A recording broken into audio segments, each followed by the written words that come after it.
Okay, Tyler, thank you for doing this. Very happy to be here. Okay, first question. Do you think like the rate of meta innovation, how we find talent, has been accelerating faster than technological innovation itself? I think the rate at which we are finding talent has accelerated a great deal in the last 10 years. So the internet truly becoming the thing, even though we've had the internet for a while, I think that's fairly recent. Okay. And younger people truly mastering the internet also is fairly recent. I would say last 10 to 15 years. So those two developments together, I think, have meant teenage talent we're discovering a lot more quickly than we used to. You're an example of that. You're age 17, right? Yeah. And here we are doing this podcast. Could this have happened without the internet? Oh, not at all. No. But I even think like the internet of 20 years ago, it could not have happened. So I think it's going to keep on going. You see it in chess. All these great young chess players. Gukesh is world champion at age 18. So I'm very bullish on that development. And how have you discovered talent on Twitter? Because according to you, all you need to spot a highly talented person is an essay of 1,500 words and a Zoom call. So I guess like if you have access to just thousands of tweets of someone, you can kind of have a sense whether or not they would be talented. When it's on Twitter, I think my formula is to have them discover me rather than me discover them. Oh. So I'm not very famous, but I'm somewhat well known. Yeah. And people I might be interested in, I think they'll come across me. And then it's up to them to come forward. And I will meet them, discover them, chat with them, read something they did. But usually the initiative comes from them. They'll send me a link, something they wrote or whatever. And that works pretty well. Okay. And do you think overall staying anonymous on Twitter, is it like, do your favorite accounts are anonymous or do they come with more benefits?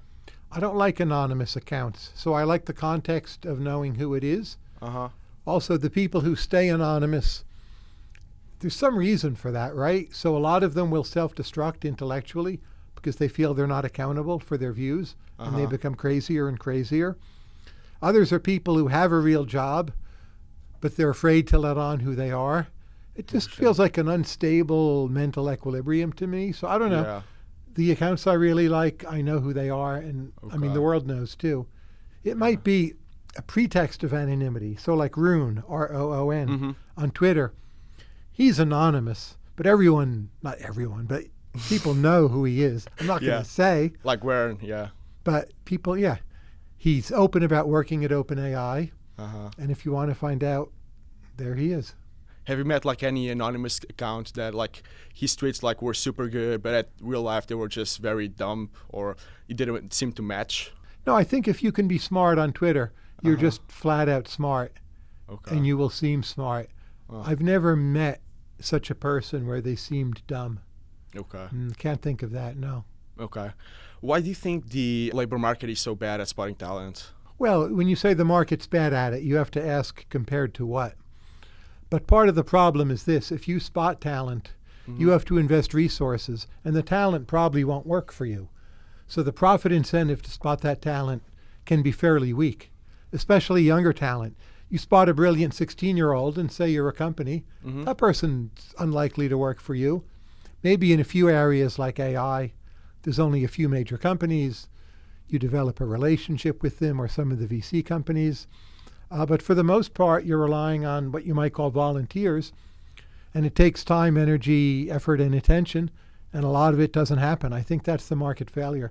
The difficulty of internalizing the gains. But do you think like even the market cares about spotting talent? Because it seems like at one point it's just you're hiring like a worker and you don't really care if they have that much insights or if they have original work of their own.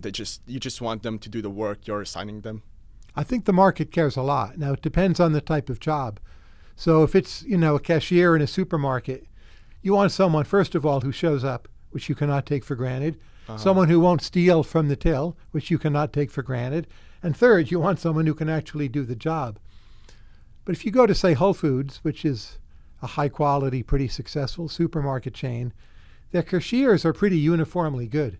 So they put a lot of effort into that. And whatever formulas they use seem to work. And when I go to Whole Foods, I really pretty much know I'll have a good experience at the cashier.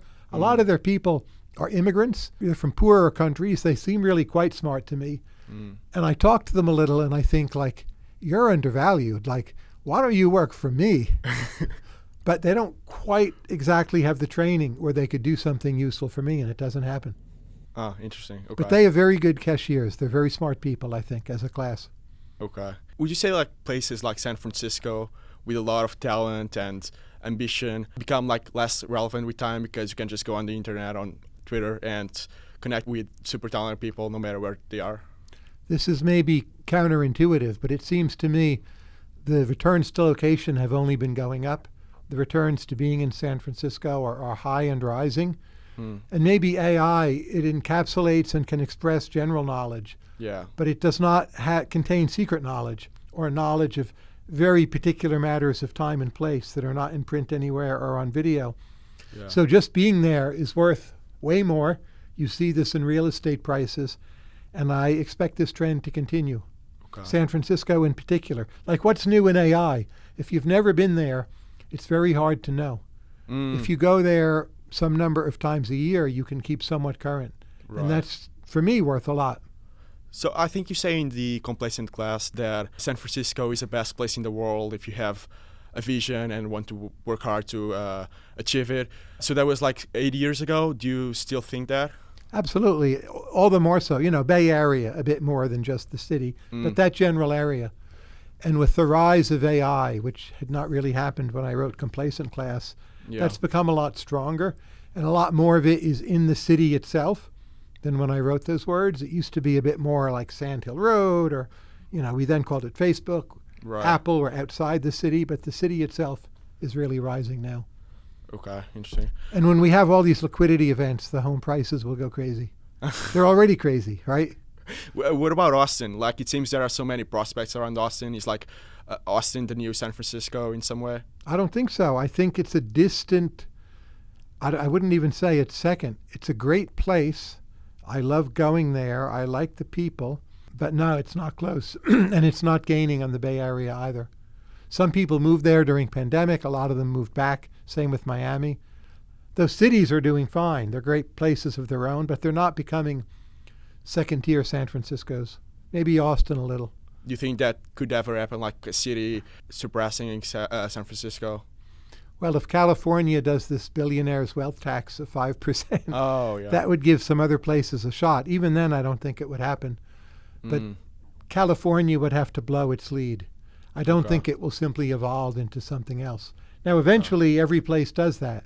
Like, what's Florence today? It's a lovely city, but it's not an important place. Or Rome, for that matter. So eventually it's lost, but it does not feel close to me, that event. Interesting. Okay. So I'm always like struck by soccer teams that are like in the top of the charts during decades and decades. And I wonder if you think it's more like about the team being very rich and being able to hire super talented players from other clubs, or if they actually need to be good at growing talent and have like a good academy, otherwise it would be unsustainable. I know very little about soccer, but I know more about basketball. And for basketball, I think the quality of the general manager and possibly owner and coach matter a great deal. And they have to really care about winning. A lot of teams, in fact, just have a share of the TV contract. They get money automatically. They want to keep their costs down. And no one really cares to do better than that. And those teams don't do better than that. Like the Washington basketball team, the Wizards, they've been bad for decades, pretty much. And it's not about to change. There is such a thing as a winning organization, like Houston and Dallas, pretty consistently put together good teams. Obviously, those players retire, get injured. But 3 to 5 years later, they're back again with another good team. Miami Heat, those are winning organizations. And you can feel it and sense it in them.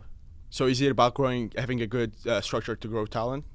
And it helps to have a larger market. So if you're the Memphis Grizzlies, Memphis is quite a small city. They haven't done very well much. They have a little bit. They have less revenue. Ticket sales matter less. Their local TV contract is worth more. It's not the end of the story, but they're at a noticeable disadvantage. Players don't want to go there because if you're in New York or LA, like your shoe contract is worth more. You're exposed to major media more. So small city also hurts, even when you have good management. Interesting. Okay. How crucial do you think it is for want to develop its talent to be in the US.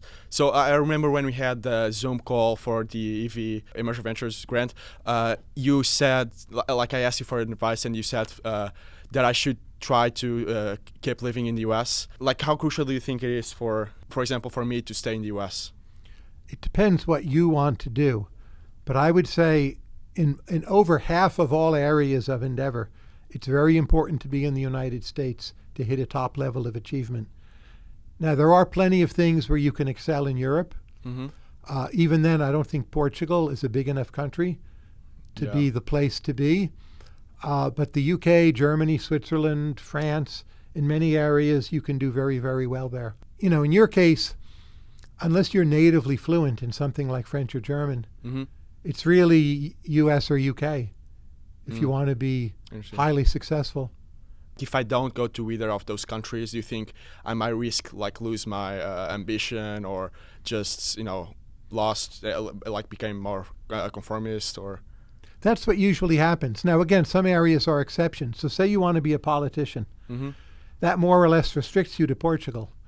There are, in fact, plenty of people in every country, including Portugal, who have the ambition to be prime minister in the legislature. And if you compete in that arena, you won't lose your ambition because your peers will have the same ambition. But there are not that many people in Portugal who stay in Portugal who aspire to be like the greatest economist of all time. You just can't do it there. You'll leave. But if you're in an area like politics, you can stay in Portugal and you absolutely will not lose your ambition. But most sectors you would. Okay. Do you think the startup benefits more from being good at identifying talent than a big company? Because like presumably if you go work to a startup, like every employee is very fundamental in the shape the company will take, or if it will take shape. But at the big company at the same time, like you already have the resources to do what you want. But talent is very important for each, but in very different ways. If you have a big company, say it's Coca-Cola, you need people who fit the culture of that company. So Coca-Cola has been around a long time. There's plenty of competition in their markets. People have actually started drinking much less literal Coca-Cola, and they like all these weird sweet and fruity drinks. And Coca-Cola adjusted, and they're still a big deal and very profitable because they had talent. People who fit your culture and who will keep you on track, it's not less important, but it's very different than you need miracle workers who are, employee number 4 and bring your company from nothing to something that exists. Very different set of tasks. Would you say that most like super talented young people would choose to spend their time in a startup and not transform into something big, or just go to a straight big company? Most people prefer to work in the big company. Most people are happier working in the big company. It's a form of less ambition, but still in a big company you can do quite well and rise up through the ranks. And if after 17 years you end up as some kind of top manager at Coca-Cola, you live in Atlanta, it's a great life. So nothing against it at all. Okay. But it's a different sort of ambition, right? You're a cog in a machine. You're changing the world collectively, but not directly and individually so much. Interesting. So would you choose, like, if every super talented young people, you choose for them to go to a startup or a big company? What do you think brings them more life experience in the long term? I think it's in the midst of changing. So 7 years ago, I would have said startup, but I think we're seeing a shift toward big companies. And you look at AI, well, where is good AI work being done? Well, a lot of it's being done at Google, which is a very large company. There's a lot going on at Meta, which is a very large company. OpenAI is becoming a large company. Anthropic, I predict, is becoming a very large company. And the way to have impact in the most impactful area is probably to work in those places and not do a startup. There's something about the compute you need, the testing and evaluation you need, that is harder to do at small scale. Companies such as Mercor have succeeded at it, but I'd give, at the moment, an edge to the larger companies. Okay. That can change too, but for now, yes. Okay. In what ways does a company benefits from having conformist workers? You need a common culture. Once your company's around for a while, that's your moat. Because however innovative your product was, eventually people copy it. Is Pepsi better than Coke? Is Coke better than Pepsi? You debate it. Blind taste tests. Pepsi often wins. Coca-Cola is still a bigger deal. And there's something about how well do your people work together that is very difficult to maintain over time. People want to carve out turf and fight wars against each other. They lose track of the mission. It just takes so much work and diligence and inspiration to keep people on that same common track.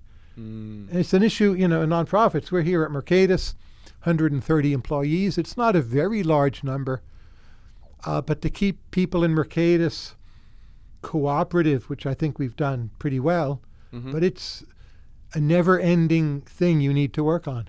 Interesting, okay. Never ending.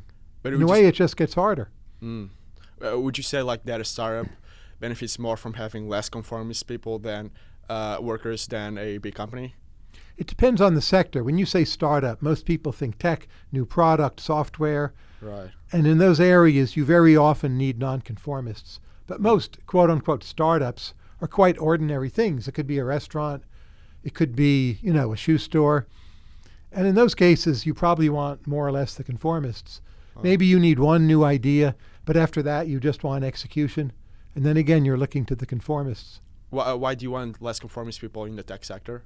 It used to be the case, still largely the case, that you need to work insanely hard, and a conformist person won't do that. Yeah. And you need people who can imagine the future being quite different than it is in their sector, and you need nonconformists for that.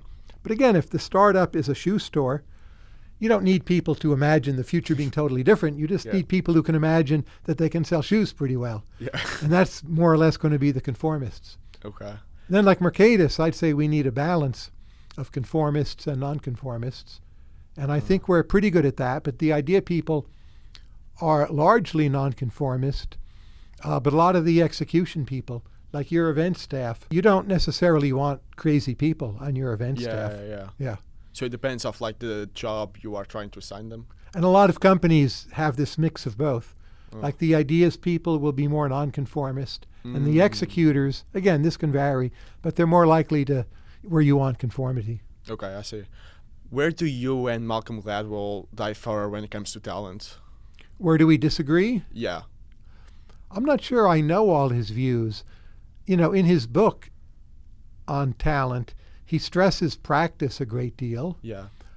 I don't disagree with what he wrote, but I think he undersells genetics a bit, at least implicitly. So it's not quite a disagreement, but it's a difference of emphasis. But Malcolm is himself an amazing talent, a very underrated talent, one of the smartest people I've met, and he's done a great job throughout his life picking great talents to work with, just like publishers, agents, production companies. So he's a great judge of talent too. When you look at the academia, why does it seem that professors in America are way more likely to produce original work and have ideas on their own and write books or blogs than when compared to professors in Europe? Well, we pay people much more, and your ability to move if you do well is much higher. So if you're in Europe, even now, it's hard to cross national borders. The countries are smaller. In Germany, you're technically a civil servant, and you're on a bureaucratic pay scale. And that's poison for ambition.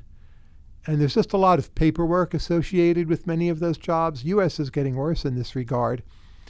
And in terms of immigration, in the academic market, a talented academic can just get a visa to come here. It's not hard at all. It's like we have open borders for academic scientists. So we attract the best, we pay the most, we have the single biggest market. Yeah. China is now a rival, but they're not a rival for attracting people. Like if you're a great researcher from Switzerland, you probably still don't want to go to China. It's just a worse life than coming to the U.S.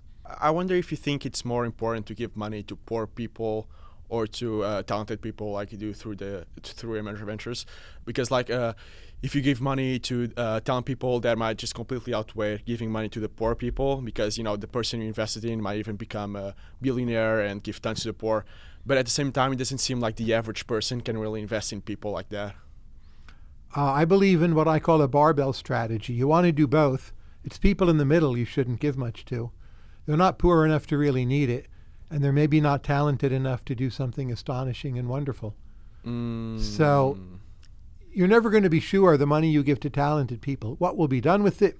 The person might be awesome, but then you ask, well, they might have succeeded anyway, right? You'll never really know if you made a difference. Poor people, even then it's hard to know you made a difference. I'd say when you give money to poor people, mostly you're buying them what I call consumption insurance. So if something very bad happens, they have something to fall back upon. But you're not elevating them out of poverty. And you need to approach it somewhat realistically. There's a lot of evidence on this. But my own efforts personally, I help out some very poor people in Mexico and Ethiopia. And then I put a lot of time into trying to help out very talented people. And say like the lower middle class, I'm not much interested in helping them at all. Okay. Do you take the EA 10% pledge? No. My wife and I, we send a lot of our money to poor countries, and my work for Emergent Ventures is volunteer labor. Okay. So in opportunity cost terms, it would be more than 10%. Right. But no, I don't give 10% of my money away in that manner. Okay. It seems Emergent Ventures attracts a lot of effective altruists. Do you think effective altruists as a whole are very talented? In the past, effective altruism has been a great place to find super talented young people. It was a set of ideas. It brought them together. It was attractive. It was a broadly optimistic view of the world that you can actually improve things. I think that's important. So I've been a fan of it for those reasons, even though I don't agree with every single one of the doctrines. I agree with a lot of it. Their attitude toward talent, it was different than mine. I think maybe they're changing a bit. A lot of effective altruism has been focused on projects rather than people. So they'll say, oh, we know like mosquito bed nets save a lot of lives, so we're going to spend a lot of money on mosquito bed nets. I think that's made good sense from a group such as, they used to be called Open Philanthropy. Now they're renamed as Coefficient Giving because they had a lot of money and could do that at some decent scale. I don't have resources anything close to what they have. Okay. So my hope for leverage is to get really talented people, find them at hingy moments in their lives, often when they're young, and have them turn into people who will have major impact. Okay. So you don't think EA is still at fault for smart people? I think less. EA is less of a coherent movement. Unfortunately, when everything happened with Sam Bankman-Fried, EA took a reputational knock, which I consider to be unfair. And EA events are not the attraction they once were. But when you meet all these people they now use the phrase, I'm EA adjacent, they're still great people, but they're just a lot more diffuse. They self-identify less clearly. That was probably inevitable, but it's been a noticeable change. Do you think the movement will ever die? Well, look, effective altruism we had in the early 19th century with Jeremy Bentham, and arguably in the 18th century with Beccaria. Yeah. It sort of went away. It'll always come back, maybe with different names. So no, I don't think it will ever really go away. Okay. It makes some basic sense. Again, you don't have to agree with all of it. But the idea that you should not give money away mindlessly, but you should try to calculate maximum impact, that idea will always have appeal. Do you think humanity benefits more from having smart people or good-hearted people in the long term? I think it's a multiplicative model. You need first and foremost people who are determined and who stay the course, and then they need to be smart, and some of them need to be good-hearted. A lot of them can be bastards in reality, but some have to be good-hearted, and you need all those things to come together to get anywhere. So it's not really an either-or. You need both. If rich people give money to the poor, does that make society overall more rich or more poor? Oh, it's a good thing for the poor, and I don't think it much harms the rich. But I would just say it's very difficult to give money away effectively. In many ways, it's easier to earn money than to give it away effectively. What do you mean? If you simply give money to anyone, whether the poor or not, whether it's academics, a lot of them just don't use it very well, or they don't invest in it properly, or they give it away to their friends, or they squander it. The money, say my wife and I send to Mexico and Ethiopia, they're actually families we know a bit and who behave responsibly. But not everyone is in a position where they know some poor families in rural Mexico and Ethiopia. So you don't trust the effective charities? Well, I'm sure there are good ones, Yeah. but it's hard to know from a distance. And I would trust my own judgment over, other people's judgment. Okay. What's the best explanation of why Europe's rich don't give as much away when compared to America's rich? In the United States, it's a tradition. We have a very particular radical worldview that is in part derived from Protestantism, that you have a life mission and you ought to incur real sacrifice, including working harder to fulfill that mission. Here, there's also a bigger tax break. And the way peer groups are formed, if you give a lot of money to something, you get on the board, you're invited to events. You use that as a way of building out your peer group and your network in a way where in Europe it's maybe more what high school you went to or people you've known all your life. Yeah. And the selfish value of being philanthropic is much higher in this large, diverse country. So often you say that if you really care about the long-term future, the best thing you can do is to promote economic growth. I wonder if you think like the promotion of economic growth, so like the creation of innovations, is more altruistic long-term when compared to like some EA-related approaches like donating to charity in order to reduce global poverty or trying to reduce existential risk. In general, I'm a bigger fan of innovation, but I would stress a lot of EA types recognize this, and they've tried to fund innovations, sometimes successfully. Sometimes they fund the innovations they didn't intend to. So the people in the EA movement who are the AI doomers, they've actually done more to encourage AI advances than anyone else. I find that interesting. Why? You talk about how powerful something is, and the rest of the world gets excited. They don't always buy your story about doom, but they'll buy into part of your story about its power, and they'll want to invest a lot more money in it. And that's exactly what happened. And then over time, the institutions that start off focused on safety, they get shaped by the imperatives of being an institution and having to raise money and maximize profit. And over time, they just become very effective companies at building and marketing AI systems, which I think is a good thing. But they're very different from how they were when they started off. And again, the doomers have spurred this on rather than slowing it down. But I think effective altruism has plenty of room for innovation. You know, innovation is an ongoing gain. It tends to spread to most of the world. Giving stuff away is one time, and a lot of it gets wasted. So if you can pull off an innovation, that's definitely my priority. Okay. But it's harder to pull off. Like you can always give more money to anti-malaria bed nets, and you know you'll do some good. Like the bed nets work. It's not that hard a thing. And most innovations fail. So it's a tricky balance. You know, you want to do some of each, I would say. Okay. You wrote the true disagreements over long-termism, as with most political concerns, remain foundationally rooted in our emotions and our personal temperaments. Do you mean that like no amount of data or analysis can fully resolve them because like we differ on what feels morally urgent? Yeah, I think people's views are largely guided by their temperaments. Like I have pretty optimistic worldviews. I do think they're correct. They're fully sincere. But I also recognize I was born with a pretty positive temperament, which my mother tells me I exhibited early on. I was like a well-behaved child and had a lot of fun just doing different things. And so, okay, it's easy for me to be an optimist. And I think that really matters for where you end up. And it's hard to talk your way out of it, even when you ought to. So if the world were somehow ending, I probably would be trying too hard to see a bright side in that. Fortunately, it's not ending, but if it were. Oh, you don't think it's in a conversation with Barkesh, I think you gave like that we have like 700 years left. Do you think that? Well, my view is this. There's always a risk of either nuclear war or something like nuclear war with maybe different kind of weapons, but equally or more destructive. And in any given year, I think the chance of that is quite small.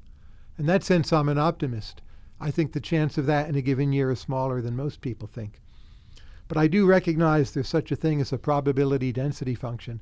And if you let enough years run, at some point it's going to happen. Now, when I said 800 years, that was a bit tongue-in-cheek. It's just a number I made up. It's probably not going to happen soon, but I don't think you need 1 million years for it to happen. I also don't think it would end all of civilization. Some people will survive, but it would set things back very severely and maybe permanently. Don't you think like we should be more focused on trying to expand humanity to other planets because a lot of existential risks matter because we only are in one planet, so if we destroy this planet, it's all humanity dies? As a youthful science fiction fan, I would like very much if we could do that. But it seems to me very, very difficult. And even Mars, which is relatively close, I think would basically kill or disable all the people who go to live there. And to survive on another planet, you need exactly the right planet. Maybe you have to live underground. There's issues of radiation. I just don't see it working. So there's the upper atmosphere and under the ocean or on the ocean. Those seem more promising to me. Oh, interesting. I don't even know that we need them. Like, you ever go to Nevada? Like, where are you living right now? I'm living in Omaha. Omaha, okay. Drive 10 minutes and it's empty, right? Yeah. So you're like, we need Mars? I don't know. Nebraska, there's a lot of land there. So do you think Elon will ever launch a rocket to Mars? Absolutely, but I don't think it will matter that much. He'll launch a rocket. There might be people on it on a suicide mission. They'll land on Mars. It'll be a big deal. But just like we went to the moon in 1969, and that was the end of that, I think it will be a bit similar. Okay. What's really valuable is space, the satellite belt, property rights up in space. We're going to put data centers in space. We may get solar-powered energy from up there in space. That's super valuable. A lot of that might happen, but that's where the action will be, not Mars. What's on Mars? It's not in Nebraska. Mars doesn't even have cows. You have great beef in Nebraska, and I should go to Mars? True. Interesting, okay. If long-term impact is about what endures for centuries, do you think EA people underrate the role of religion in shaping institutions? Underrate the role of what? Religion. I've noticed sociologically a lot of the EA people do not think enough about culture and religion at all. Very distant from that. Oh. But I have seen in the last 2-3 years some noticeable shifts where they're starting to do it more. I hope that continues. So I think they're willing to learn on those topics, but they're also just harder to wrap your arms around. Like, we all know what it means to invest in mosquito bed nets. If you say, well, I want to invest in giving America a better culture, okay, but what do you do the next day? Much tougher issue.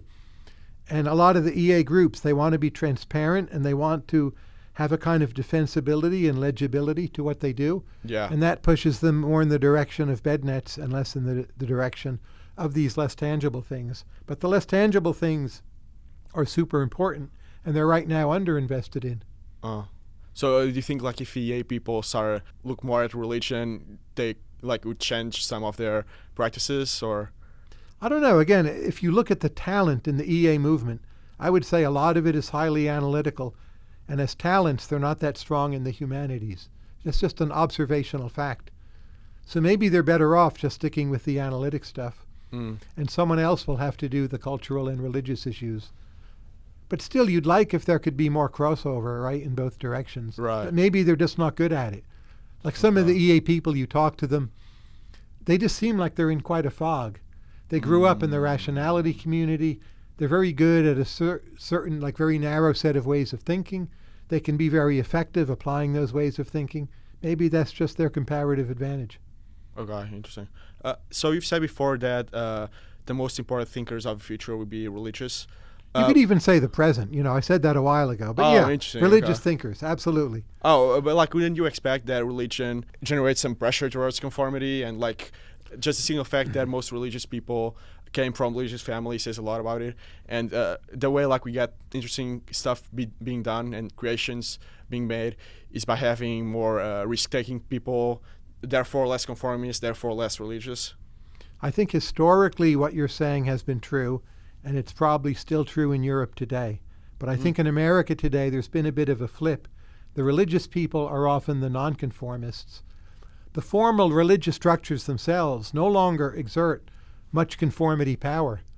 Like the Catholic Church, the Pope tells you what to do. Everyone ignores it for the most part. The Episcopalian Church barely exists. People who are LDS, Mormons, that's become a much more diffuse thing. Who's a Mormon, who isn't, is much looser than it used to be. So I think religious conformity as a pressure is far weaker. Secular conformity with the rise of the woke became much stronger. And the ability of Americans to use religion to find new and different ideas and justify them, I think has been pretty phenomenally positive in the last decade. Look at Peter Thiel. Whether you agree or not, Well, his theory of the Antichrist. Uh-huh. There were like some bishops who condemned Peter for talking about the Antichrist. Who no one cares. They listen to Peter. They don't listen to the bishops. Interesting ideas will come of it. That's just a simple example. But why do you think Europe is behind the U.S.? You have state churches. Those state churches still have a strong, small c conservative role in your societies. They're supported by tax money. You have fewer sects in the way that America has them. You also, this is changing, but you have fewer religions. It's less and less true as non-Westerners are migrating more to Europe. But I think the forms of Islam you have are much more conformist than what's here in the U.S. They're more harmful. They're working less well in terms of assimilation. U.S. has more forms of Judaism that are more active here. Mm-hmm. That's another plus. Again, some parts of Europe have that, but overall, much less than would be the case here. Hinduism, much more successful in the United States. Mm. So is it good that there are more religions in the U.S. than in Europe? I wouldn't say it's unconditionally good. I would say the way it's evolved is good. Okay. U.S. has a better functioning labor market. We have better mechanisms for selecting the higher talented immigrants and religious immigrants. We have strict guarantees of freedom of religion, freedom of speech, and you put all that together, our recipe has worked much better. Interesting. Okay. So are like Catholics more conformist than Protestants? Once that would have been true, I'm no longer sure it's true now. I don't know. It's a good question. I would say the U.S. has a quite Protestant set of Catholics compared to, say, Western and Central Europe. Mm. When you look at like the George Mason Econ department, a lot of you seem to have came from interesting religious backgrounds. So Garrett Jones from Mormon family, Robin Hanson, whose dad was a pastor. That's right. John Nye, Catholic. Right. Brian Kaplan, Catholic. Right. You have Mormon relatives? No, nothing. No? Oh, really? Irish Catholic family. My parents were both anti-clerical and non-believers. Okay. Is there any believer within you, or are all in of me, you secular? No, I'm very, very far from that. It's distant. What from about my the instincts. GMU Econ professors? Are there any believer? I don't think there are many, and I'm never quite sure. There might be some, but you'd be looking to find them, is how I would put it. So do you think like it's just random that some of you came from interesting religious backgrounds, or is there like an explanation of people that born in religious families and then became secular, or I don't know, more, I don't know, interesting? It makes you less conformist, and some of us, Robin Hanson in particular, still have very religious ideas. So Robin's whole upload thing, it's really about the resurrection, which is a secular version of an idea where he used to believe in the religious version. Yeah. So I tease Robin about this all the time. Brian Kaplan, in some ways, he's still a Catholic moral theologian. Okay. Like Aristotle, Aquinas, Rand. There's commonalities between that and certain Catholic views, Aquinas in particular. So these things leave traces. Would you like to believe in a religion? Only if it's true. Oh, interesting. Okay. The sense of security it gives people, I feel I have anyway, just through life circumstances. Yeah. I'm not looking to believe, for instance. I think people on average, they're better off if they believe. They feel better. They feel less fear. They have a sense of community. They belong to something, higher purpose. I don't feel I need religion for any of those things. But I'm not anti-clerical the way my parents were. I think on that, at the margin, religion tends to be good for people, not bad for people. And do you think most people truly believe their religion, or they just like going to church and having the community and don't think too much about whether the book is true or not? It's something in between. They don't not believe it, Yeah. but they don't very actively believe the details of it either. They have a general sense there's a God. If it's Christianity, they feel Christianity is a good thing. If it's Judaism, Judaic history, culture, society, community is a good thing. And then they start from there, and they don't necessarily think too long and hard about, what's the nature of the Trinity, or, when is the Pope speaking ex cathedra, whatever. They let a lot of that slide, and they're willing to admit it might be wrong, but they still think, like on net, it's a positive, good thing. Do you agree with them? Well, on which part? That it's a positive thing? At the margin, yeah. I think the U.S. and much of the world would be better off with more religion. I'm not sure Niger or West Africa would be better off with more religion, but the wealthy countries in the world would be. Have you ever been to Life Church? Live church? You mean church? No, there's a church named Life Church. Oh, no, I've never heard of it. What is it? I went like 2 weeks ago. A friend took me there, and it was just, I mean, I'm not a believer, but it was amazing, just a community, and it's like a kind of a rock concerts where people I've been to sing. things like this. Yeah. And the music is bad. That's my objection. it is bad. That's true.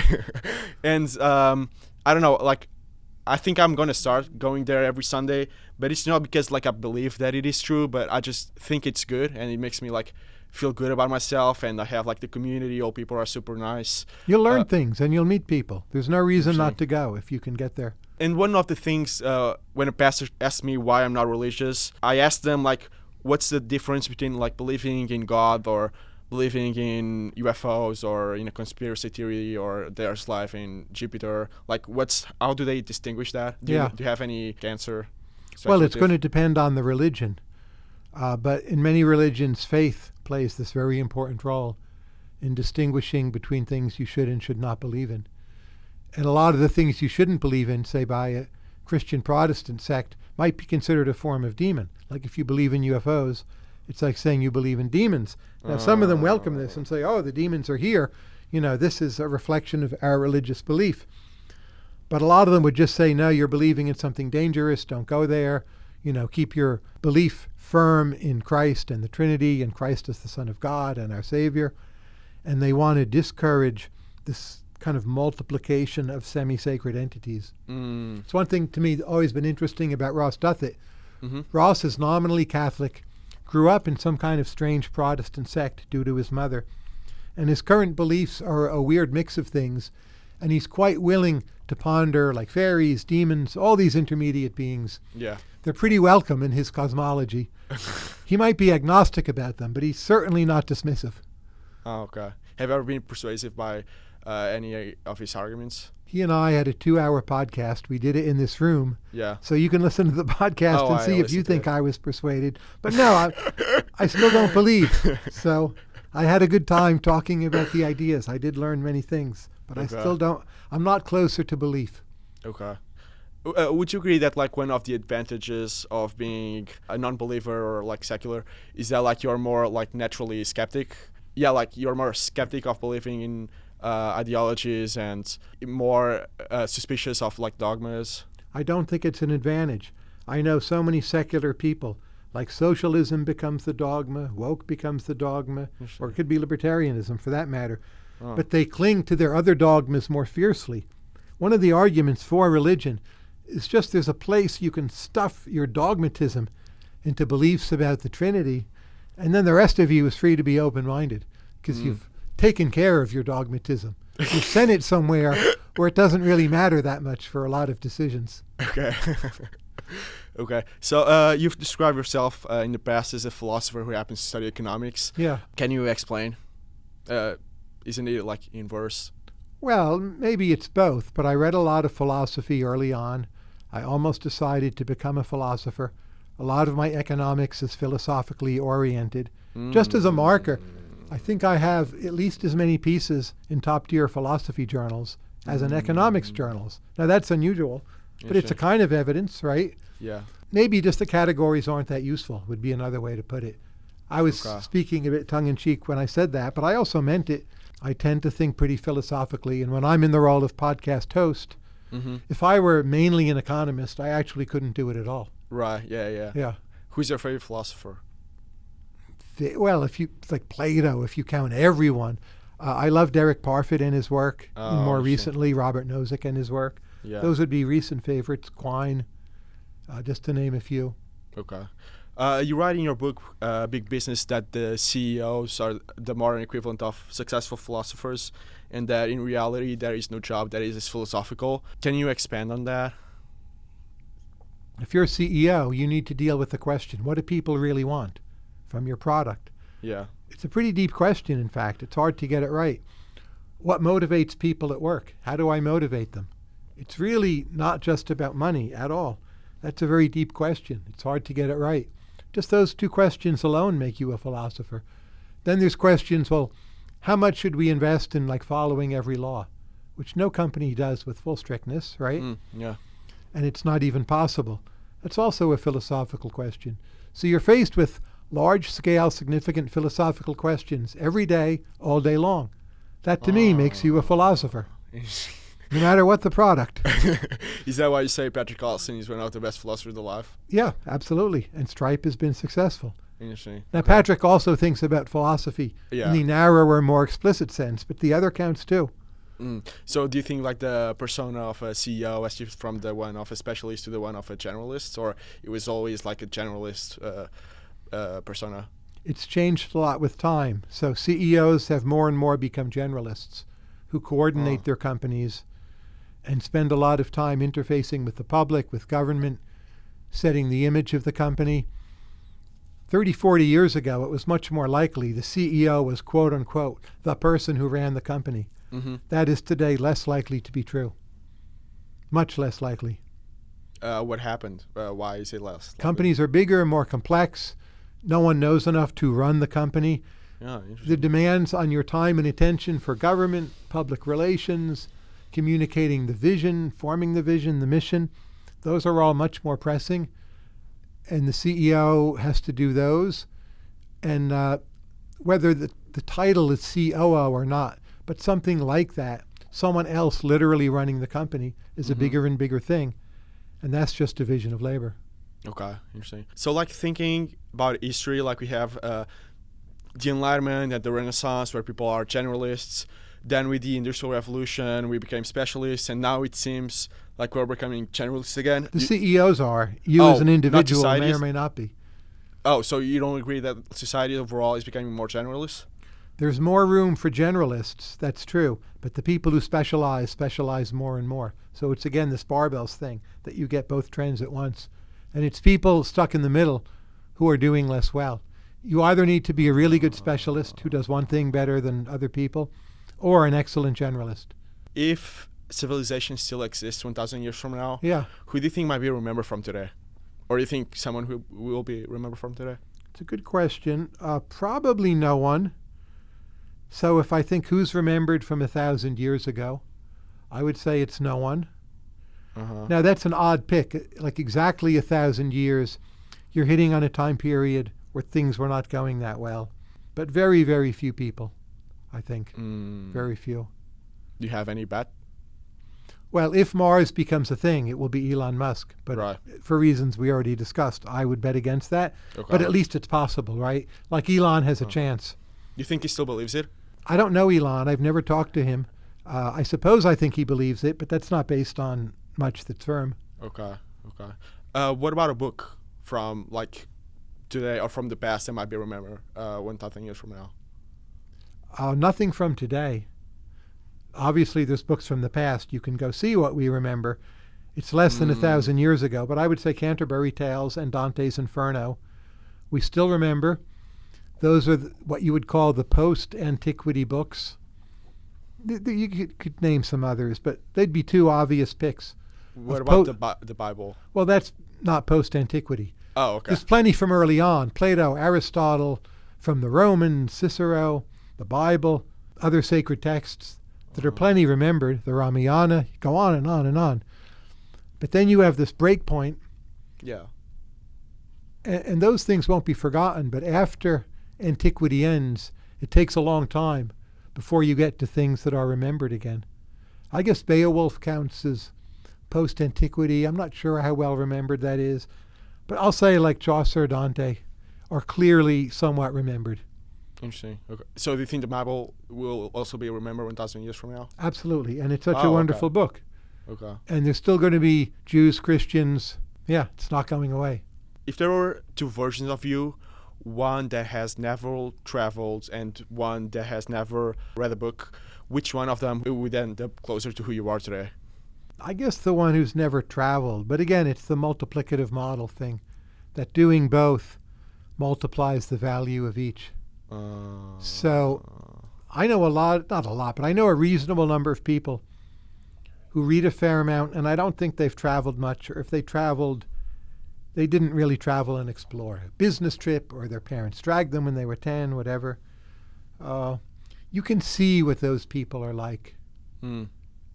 And they're still pretty smart, but they're limited in some fundamental ways. What's the difference between what you learn and like your overall insights when you go to a place, say for a week to travel, versus when you go to a place for a year to live? Well, when you go for a year or two, you realize how little you understand. When you go for a week, you think you understand a bunch of things. But the value of going only for just one day is immense. The place becomes real to you. Maybe you understand nothing, but when you then later read about it, you have mental and emotional touchstones, and things fall into place much better. Mm-hmm. Like I was recently in Tbilisi, Georgia, just for a day, and I couldn't tell you I understand any single thing, but my goodness, my sense of it is so advanced compared to not long ago when I'd never been there at all. Interesting. In what sense do you learn by eating different food? Like, does it help you crack cultural codes when you eat like a typical food of a country? If you only eat the food, I don't know how much you learn. But when you read about the food and its history, you learn about their supply chains, you learn about their economic geography, you learn about their history of agriculture, trade, colonization, when that was the case. When you talk to the people who make the food, typically you're talking to non-elites, which is a useful corrective to what a lot of us end up doing on these trips, which is talking to other elites. You're often talking more to women or grandmothers or cooks. That's another useful corrective. And it gives you a destination in many places, like gives it more of a quest-like feeling. We're going there for this meal, or we're going to go to Oaxaca and eat in these certain food stalls. And that gives a structure to your trip that makes the non-food parts of the trip better and more instructive. That's what I would say. Oh, okay. Interesting. Like you need a quest for a trip. Like, why are you going? And the quest can be a little bit made up or imagined, but it will make your whole trip better. Like you want to see some person, you want to eat some meal, you want to see some church, whatever. I think it's important for the whole trip, not just for the thing you see. Did you ever went to a place just because of the food? Only because of food? Or, yeah. I think Malaysia is a great country to visit only for the food. Oh. It's pleasant, it's safe, people speak English, I like it, but there's not that much to see and do there that's special. Yeah. It could be the world's best food, or it's in the top tier. I want to go back there, but I wouldn't say it's top of my list, because for me it is mainly the food. Okay. People are very friendly there. Oh, okay. Is it necessarily bad that with time a lot of businesses end up less innovative because the best workers get pulled into a small number of companies? Like, should we expect that we have less innovations from having a lot of small, big businesses than from having a lot of average, medium businesses? Well, these things are clustered, and I think you want to build up the cluster.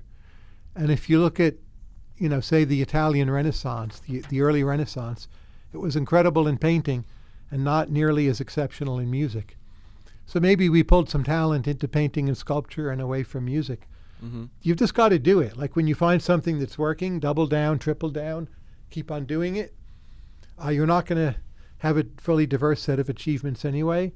Maybe there's a few places like 19th century Paris, late 19th century, early 20th century Vienna, where it's quite broad-based, but that's really the exception. This technology drives the growth of government because, presumably every major innovation from now on, and AI included, has not only the prospects of significantly benefits humanity and the human experience, but also of destroying civilization. Therefore, we need more regulation to make sure it doesn't go through a wrong, dangerous path. I don't know if it means more government or less government. So AI will provide a lot of services cheaply. Yeah. Legal advice, medical advice. I don't know if the regulations in those areas will go away, but they might be made irrelevant. It's also possible that we need certain types of laws to set liability for AI, property rights. Can AIs have a bank account? To limit dangers, internalize externalities. I don't know yet if it will mean more government or less government. Maybe there's just fewer government workers because things are done by AI. A lot of government work is quite routine. If a government workforce shrank by 4x, it's not the same as less government because there's more work being done. I don't know. I think about this a lot, but I don't think I have good answers. Okay. Do you think like major innovations from now on will also have like this safety component, like we see with AI, where we have like just people working on the safety side, making sure it doesn't go through a wrong, dangerous path? Yeah, biological innovations, we have that already. We'll need more of it. The more we do with genomics, there's different safeguards you need to think about. And I think more interdependence lies in our future with AI and biology in particular. Interesting. Okay. Quantum computing, I don't know if that will really work and be a practical matter, but that could change cryptography quite a bit, internet commerce. But like the regulations will come late. We'll be faced with the crises before the regulations in that area in particular. A lot of this stuff will come so quickly. We'll be scrambling to catch up with it. Like we won't be ready. Our governments are pretty clueless about most of these areas. Okay. And voters are not demanding much action either. They're vaguely suspicious of AI, but they're not demanding any particular set of laws. Should we worry that our governments are clueless? They're always clueless, but when there are big new changes, it matters more than other times. So we should worry, but in some ways maybe it's good that they're clueless because they have no choice but to let it happen. I guess that's my view. But I don't want them clueless forever. I'm glad they're clueless for now, but the clock is ticking, and the time is coming where they shouldn't be clueless anymore. Okay. Why do you think blogging requires so much like this big body of knowledge from knowing a lot about different fields? In the sense like bloggers are more likely to just go and search and get a thoughtful picture from a lot of fields in order to write about the problem they are trying to solve. Well, I'm not sure blogging rewards that in particular. I would say if you want to blog for 23 years running, that's what you need to stay fresh or interesting. But most bloggers, they blog what they know. Maybe they blog for 6 months. It's some value to them, and then they stop. And they don't need that at all. Okay. So most blogging is not like what I've been doing. Okay. I'm very much the outlier. Oh. In your conversation with Patrick Collison a couple of years ago, you said that you would like to see more blogs focus on a single issue, on a single problem. Yeah. Why do you think that's so important? Do you think people would read them as well? There's just a lot that's under-discussed. So Brian Potter has done this very effectively with construction physics. Yeah. A lot of that is about the cost of construction, which is a major problem. It's not neglected anymore, in large part because of Brian. That's been great. Ruxandra from Romania, she's blogging clinical trials, a major problem. Yeah. It's not her only topic, but it's her main topic. She's, I think, having a real impact. Yeah. So I'm delighted to see both of those things happening. I'd love for there to be a lot more.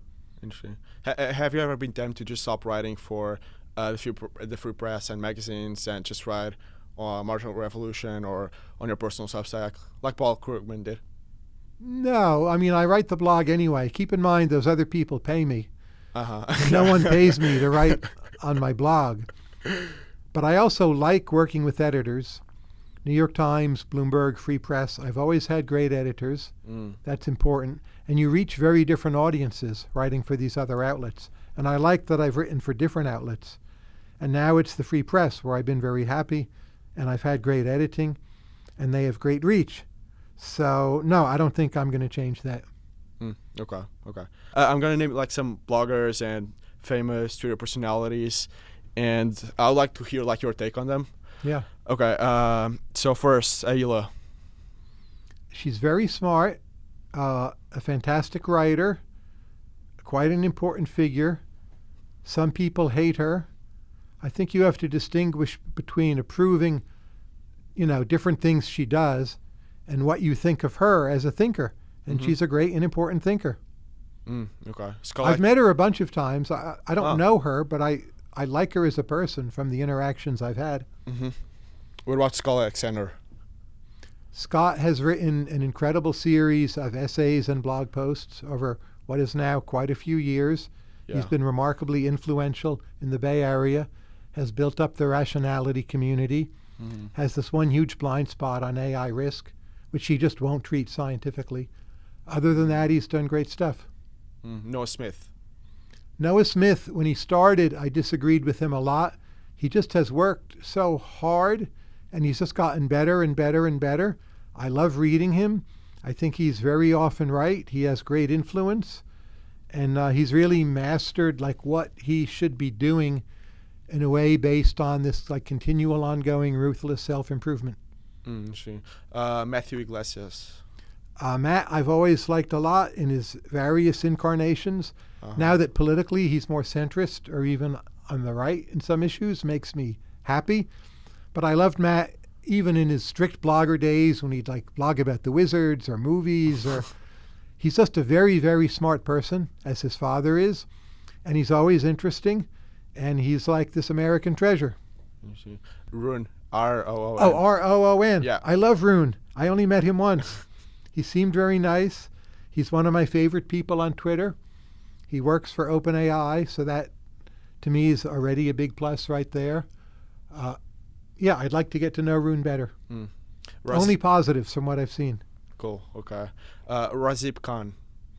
I met Razib, I think, once, maybe twice briefly. I wouldn't say I know him.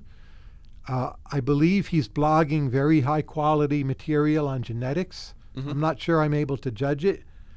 It has the sniff test of being high quality, and he covers a lot of things other people don't cover. It seems to me quite valuable. Okay. Richard Anania. Richard is a long and complicated story. I like where Richard has ended up, and he's one of the most influential classical liberals. He's super smart. He's very willing to be disagreeable, which is usually, but not always, a strength for him. I hope now he doesn't get caught in the trap of just repeating his current point, which, to be clear, I agree with. But he's like against the right-wing populists. But I'm a little bored with that, and I'm waiting for his next thing. Okay. Samu Burha. I know Samo. I had lunch with him some number of years ago and seen him a bunch of times since. I think his Substack newsletter is very good. It's super well informed. There's a few calls he got wrong, but he is willing to think outside the box, and he's one of the people you can and should read to actually get different perspectives that are nonetheless backed up by a lot of information. Okay. Scott Aronson. I've met Scott a bunch of times. He's one of the best bloggers.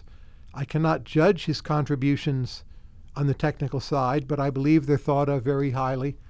Just one of the smartest people, and seems to have good judgment. And it's a great thing for the world that Scott is out there. Zvi. I know Zvi. He's very, very smart. I think he is caught up in this one mood of the world is going to end, which I think is quite wrong, and it skews a lot of what he does. But he writes the best surveys on AI, and maybe you need to be a bit caught up to be motivated for the surveys to be that good and that useful. So I get his stuff, and in fact, I usually read it, which is the highest praise, right? Yeah, yeah, for sure. I try to talk him out of his mood, but I've totally failed. Okay. I'm curious to know what you think about Portugal. I've been to Portugal 4 times. Twice to Lisbon, once to Porto, and once to Tavera. We call it Lagos. You have a different pronunciation, Lagos. Right? Yeah, but we call it Lagos. Okay. It's like you say Paris, not Paris, but Paris is correct. Yeah. All of those are incredible places. It's a very underrated country to visit. Okay. I think the food is superb and original, and you can't really get good versions of it easily elsewhere. Architecture, phenomenal. In Lisbon, I love the main art museum and also the Gulbenkian. I like just wandering through smaller Portuguese towns. Tavera and the tiles is incredible. I worry a lot of the country's dying and depopulating and too old, and like half of it won't be Portuguese people within my lifetime. It'll be like British retirees and migrants. Oh, yeah. And it will be kind of dead. So I'm not sure the country has a future at all, but I think it's a fantastic place, and I love going. And I'll go back again, I guess, to Braga and Coimbra. Forgive my pronunciation. But that's how we say them. People are so nice. I like the sound of the language. Okay. I can even sort of read the language through Spanish, so I don't feel helpless there. Okay. Do you have a lot of Emerging Ventures grantees who came from Portugal? No. Vasco, yeah. He's my cousin. yes. Yeah. You. There might be someone else, but that's all that comes to mind. Okay. Yeah. Interesting.